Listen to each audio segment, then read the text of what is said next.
One of the great charms of the Java programming language is that even though it's a compiled language, it manages memory for you. Unlike languages like C, C++, Pascal, and others, you as the programmer don't have to explicitly allocate and deallocate memory whenever you create an object. The garbage collector is a major feature of the Java Virtual Machine. I'm going to describe how the garbage collector works and how little attention you as the programmer need to give it. When you create a variable that references a complex object, the object itself is stored in an area of memory called heap memory. There are two types of memory, stack and heap. The stack memory is somewhat faster, heap a little bit slower, but heap is more dynamic. When you create primitive variables, depending on their context, they might be stored in stack or heap, but complex objects are always stored in heap. As long as any variable references an object in memory, that object will be retained. It won't be eligible for garbage collection. So if you create a variable and it points to a string, a date, an array, a collection, or any other complex object, as long as that variable can be addressed in your code, the object will be available. When all references to the object expire, that is, when you can't get to the object through your code anymore, then that object is eligible for garbage collection. So when do references expire? There are two models that you can look at.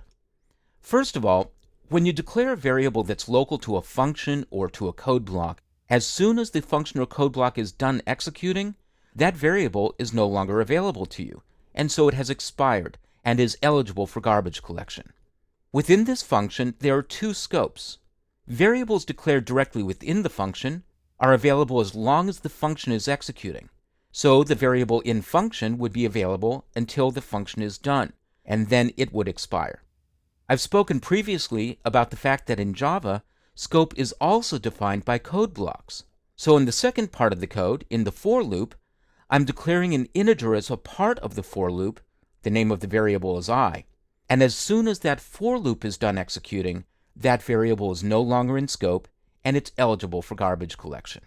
For variables that are more persistent, such as fields within objects, you can explicitly expire them by setting their value to null, N-U-L-L.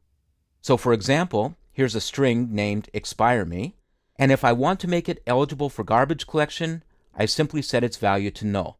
The object in memory can't be reached in my code anymore, and therefore it's eligible for garbage collection. So when does garbage collection happen? The garbage collector runs in its own thread, so it doesn't affect your applications. As long as the system on which your application is running has adequate resources, you shouldn't notice that the collector is running. And the garbage collector has incredible autonomy. The Java Virtual Machine runs the garbage collector when it thinks it needs to, and when the garbage collector identifies an object that no longer has any references, it has the option of either destroying it and reclaiming the memory, or not. It has its own algorithm, its own logic, for figuring out how to manage the memory, and it's not up to you. You as a programmer cannot force garbage collection in Java. There are methods available in the language, such as system.gc and runtime.gc.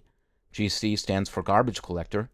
These are methods that send messages to the JVM that say, it might be a good idea to collect garbage right now, but there's no guarantee that it will happen.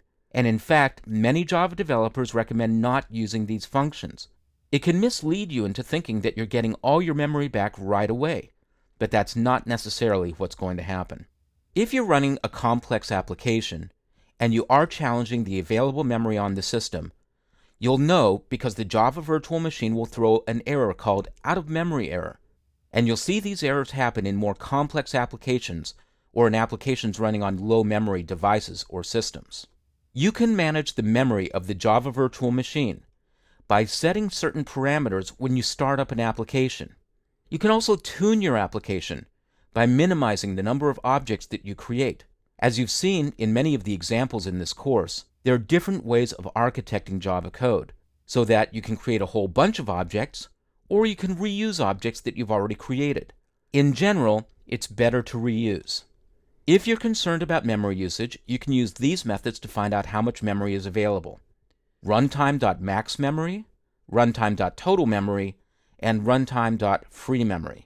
Take a look at the Java docs for these methods to find out what information they're giving you. And you can use command line options to manage the amount of available heap memory. You can manage the memory in 3 areas: in the initial heap size, in the maximum heap size, and in the heap size for what are called young generation objects, objects that have just been created.